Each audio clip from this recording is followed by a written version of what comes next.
Hi, this is Fern G. Carr, website www.ferngzcarr.com. Welcome to my Facebook Live reading, Supernatural, Wordplay, Part 1, Supernatural. For those of you who've just tuned in, I'm Fern G.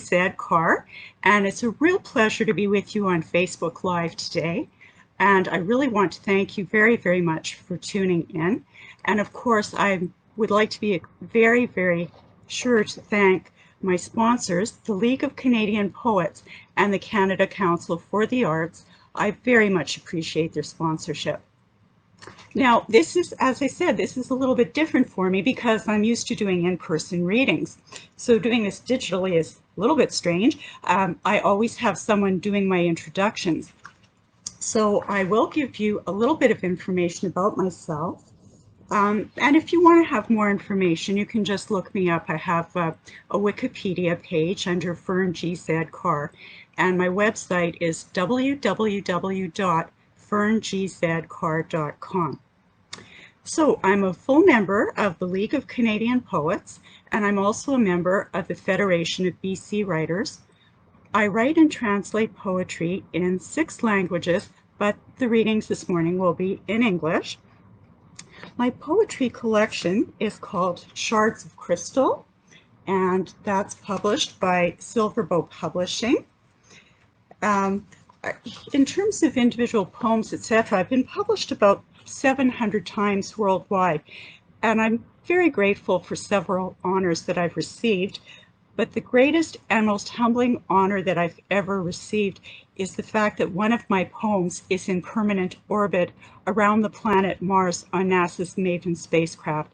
That is a completely surreal honor for me. So the format of these readings, this is number 1 of 4 themed poetry readings, which I will be presenting on the first 4 Saturdays in May. And I'm doing 2 themes per reading. So as you've seen by my publicity posters, today's themes will be supernatural and wordplay. And so I'm going to read for about 20 minutes, and then that will be followed by question and answer. So if you do have questions, you can type them in the comments section, and I'll be happy to answer them after I finish doing my reading.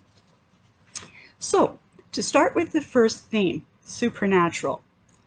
You don't have to be a superstitious person. It doesn't have to be Halloween to appreciate the supernatural. It's all in good fun, and it's basically a form of escapism. And I just think that a liberal dose of spookiness provides the imagination with a break from our daily routines. So all but one of these poems that I'm going to read for this section are in my book, Shards of Crystal. So I'm going to start with the first one, called Dare Not Disturb the Periwinkle. Now the periwinkle are beautiful bluish purple flowers. In fact, I have some in my garden. And I happened to be on the internet and somehow came across this article that says that there's superstition associated with them. So apparently, because a lot of them do grow in graveyards, anyone who picks them from a graveyard is supposed to be haunted. Well, after I heard this, I just couldn't resist writing a poem about it. And I made up the epigraph. Okay. So, dare not disturb the periwinkle.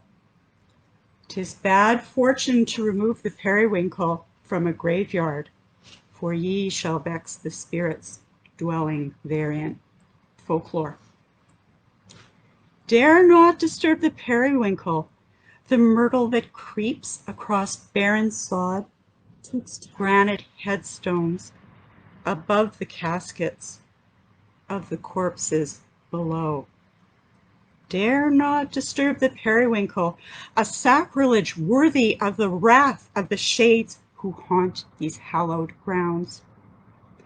Dare not disturb the shrouds woven from the graveyard vine, whose flowers are as blue as the lips of the dead. Dare not disturb the periwinkle. So my next poem, Butterflies, I use the supernatural as a tool for social commentary. So butterflies represent those who don't wield power, and the beast is someone who abuses his or her power. So these are fairly versatile metaphors. They can be applied to situations from family violence to war. Butterflies. In the dark void, the beast awakens and snarls.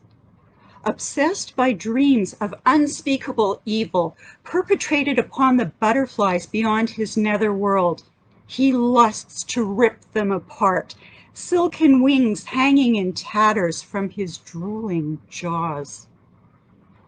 Butterflies flutter around him, perversely attracted by his spell, unable to break free, incapable of flitting, fleeing, or flying away.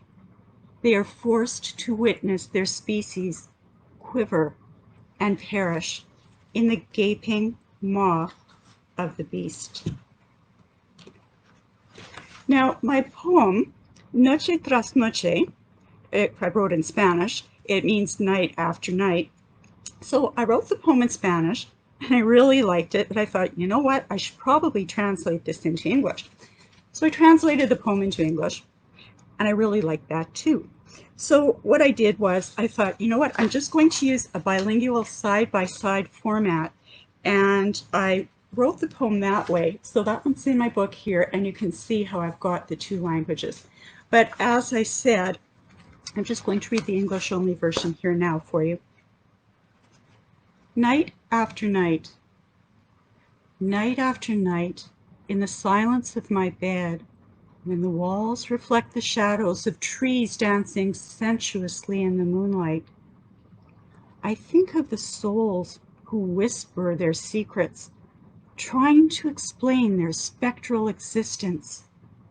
Frustrated, the dead, without words. Now, the next one, I touch a singing ghost. It's a little bit strange. I happened to just be drawing. I was just doing a doodle, and for whatever reason, I drew a ghost.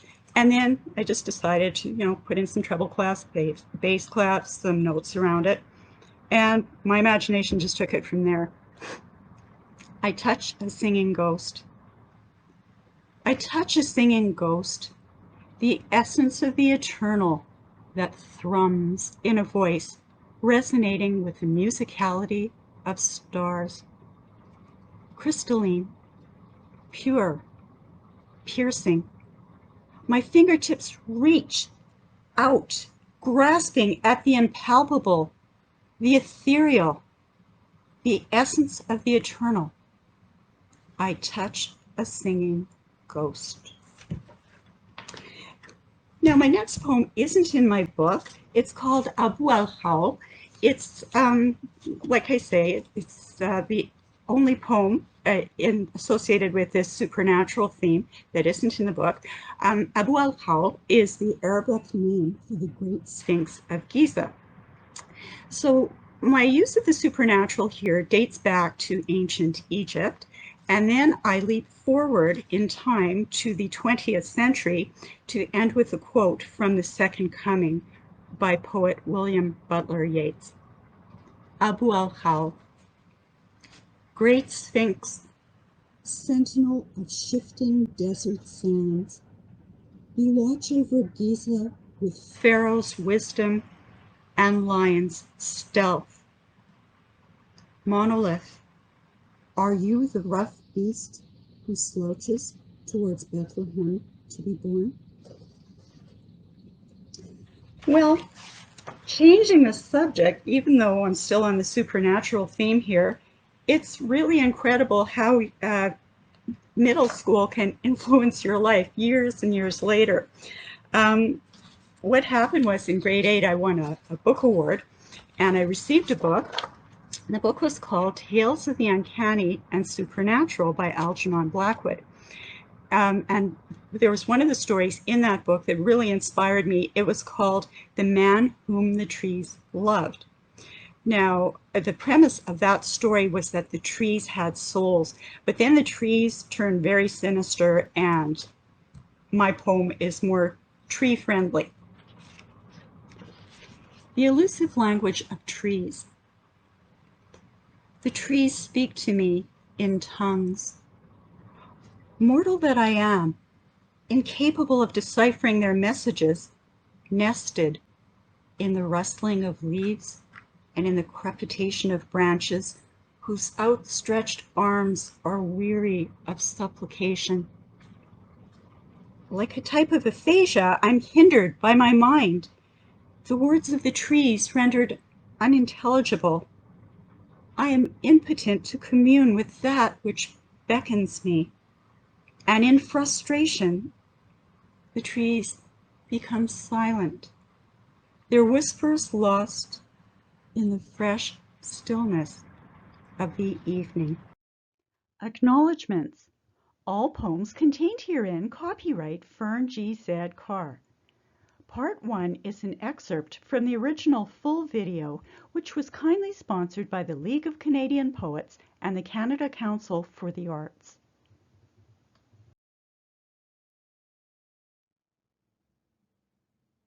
Thanks very much for watching my video.